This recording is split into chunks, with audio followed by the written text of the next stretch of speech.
द्वितीय स्कंध पंचम अध्याय। पंचमे नारद पूछन्ते काल कर्मादि शक्ति जोते जेमन्ते विराट सृजिला ब्रह्मा बोलन्ति हरि लीला।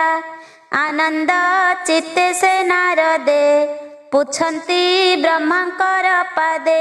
नारद उवाच भो देव देव नमस्तुते भूत भावन तु जगते सृष्टिर अग्रे तोर देहि तो भाव न जानन्ति केहि। आत्मार तत्व तुम्हे जान जे वेद पुराणे प्रमाण जे रूप जहि तोर बास जहु ए जगत प्रकाश। जाहार आश्रय वर्तई प्रकाशी जहि लीन होई भूत भविष्य वर्तमान तुम्भ गोचरे दिव्य ज्ञान। हस्ते एड़ा फल प्राये तुम्भ गोचरे ज्ञान रहे जेणु तुम्भर ज्ञान स्फुरे जेबा तुम्भंकु हृदय धरे।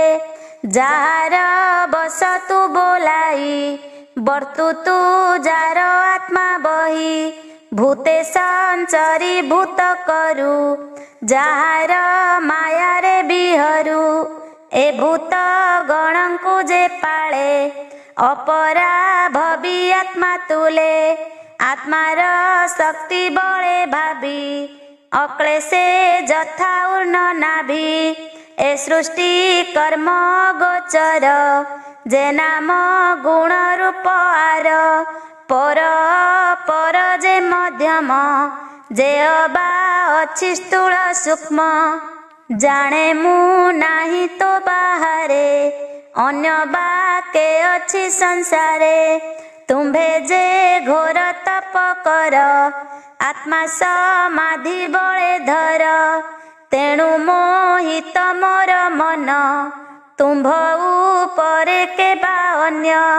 एणु संशय मोर चिते ए माया सृजिल के मन्ते। तुम्भे सर्वज्ञ सर्वेश्वर मोर संशय कर दूर। भक्त भावे पचारई स्वभावे पुत्र मुहटई जेमन्ते मोर चित्ते स्फुरे ए विश्व समाधि गोचरे। एणु नारद वाक्य शुणी हरसे कहे पद्मजोनि। ब्रह्मा उवाच धन्य नारद मुनिवर साधु प्रस्ताव एतोहर तुजे पचारु जनहिते ए ब्रह्म भाग भागवते।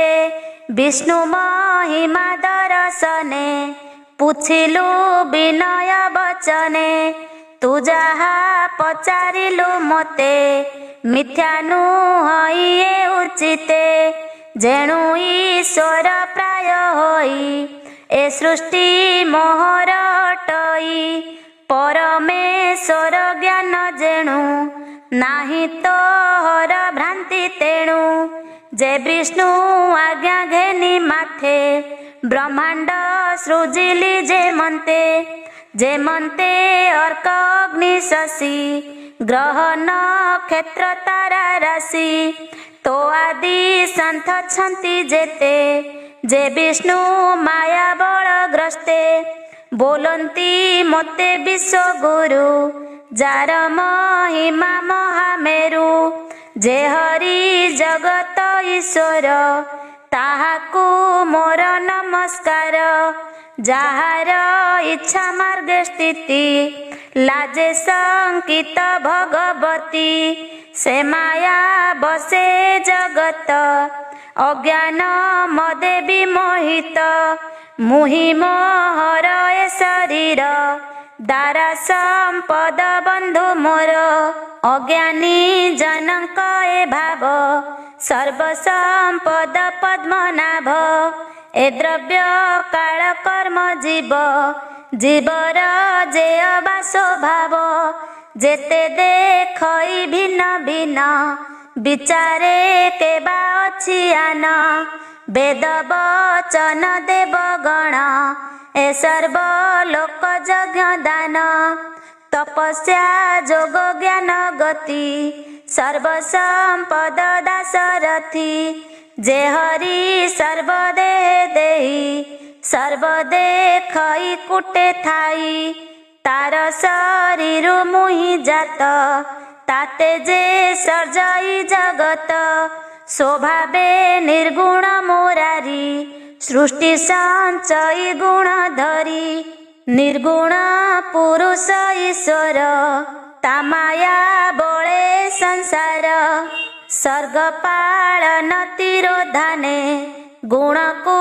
धरे भिन्ने भिन्ने कार्य कारण कर्ता अर्थे द्रव्य ज्ञान क्रिया समेते गुणे रहंती आश्रय करी निर्गुण पुरुष आवरी एतिनी गुण लिंग गते मध्यवर्तई अलक्षिते मुआदि सर्वजनकर आत्मा स्वरूप से ईश्वर माया ईश्वर माया बळे सर्जे स्वभाव कर्म काळे आपणा इच्छा बळे करी विविध शरीर को धरी से काल गुण व्यक्ति करे सृजई पाळई संघरे तार स्वभाव कर्म जोगे महत उपजिला आगे महत विकारुत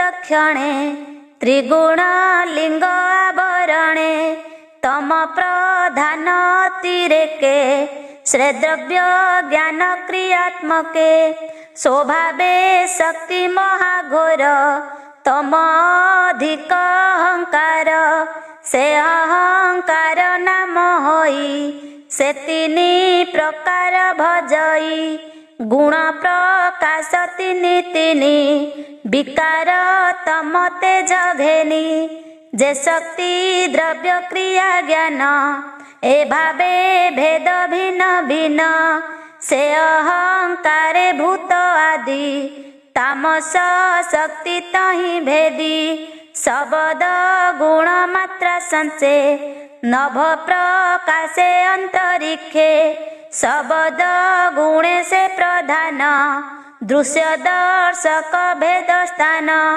शब्द गुण नभु होई चतुर्थ मात्रा संगे लई नभ विकारु वायु जात स्पर्श शब्द गुणे स्थित स्पर्श गुणता प्रबल जे प्राण सह ओज बल पवन विकारुत क्षणे स्वभाव काल कर्म गुणे स्पर्श गुण तहि थाई तृतीय मात्रा भाव बही शब्द स्पर्श रूप तार प्रचंड तेज महाघोर तेज विकारु से उदक जार स्वभाव रसात्मक शब्द स्पर्श रूप तीनी एतिनी रस संगे घेनी आप विकारु मही जात से पंच मात्रा गुणे जुत सत विकार तहु मन जे रूपे प्रकाशे गगन मनर संगे देव बल दश इंद्रिय दिगपाल दिगबा तर्क जलपति अश्विनी बन्ही सुरपति उपेन्द्र मित्र प्रजापति ए रूपे दश उत्पत्ति तैजस विकारुत क्षणे जन्मिले दश इंद्रिय गणे जे ज्ञान क्रिया बुद्धि प्राण तैजस शक्ति प्रमाण ऋति जुगल चर्म घ्राण नयन जिह्वा पंच ज्ञान वचन पाणी अंघ्रि बेनी उपस्थ मूलाधार घेनी एक कर्म इंद्रिय प्रकार दश देवंक अधिकार भूत इंद्रिय गण मन सत आदि जे तीनि गुण जेणु नहिले एक मन एतेणु न पाइले स्थान। ब्रह्मांड हेतु ए प्रत्यक्षे सूक्ष्मे रहिले अंतरिक्षे स्थान न पाई अन्य अन्ये स्थगिते रहिले गगने। केते हैं काल शून्य रही ए सर्वे विष्णु आज्ञा पाई। ए महाभूते सूक्ष्म भूते घटित अन्य अन्य जूते सुवर्ण अंड उपजिला तक्षणे उदके पड़िला। अनेक सहस्र बरसे से अंड महाजले भासे से अंड मध्य जीव जात काल कर्म स्वभावे स्थित। ताहा स्वभावे अचेतन चेतना देले भगवान। से सर्व गुण सर्व सिद्धि केते हैं काले अंड भेदी। पुरुष होइला बाहर एबे हो सुण मुनिवर। सहस्र उरु अंघ्रि बक्ष सहस्र नयन प्रत्यक्ष सहस्रे शिर सहस्र भुज आनन अप्रमित तेज। ताहार देह शून्य देखी लोकर स्थिति उपलक्षी। द्विसप्त लोक तार अंगे कल्पित अध ऊर्ध्व भागे। मुखु जन्मिला ब्रह्मकुल क्षत्रिय जात बाहुमूल।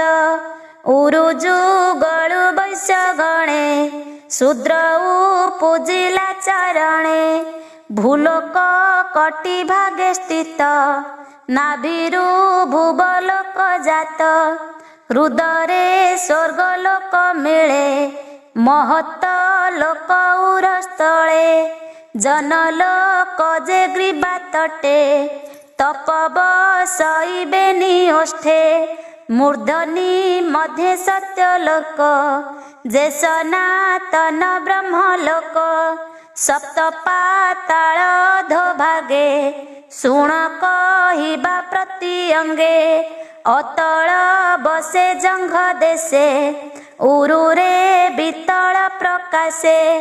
सुतल बसे जानु मूल जंघर मूले तलातल। जे महातल गुल्फ देशे पादाग्रे रसातल बसे।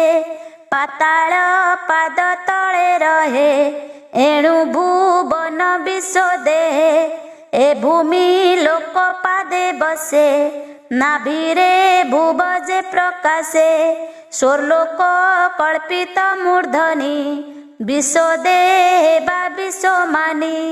नारद आगे वेद बर जाहा कहिले वेद सार। सुजन जनक श्रवणे ब्राह्मण जगन्नाथ भणे।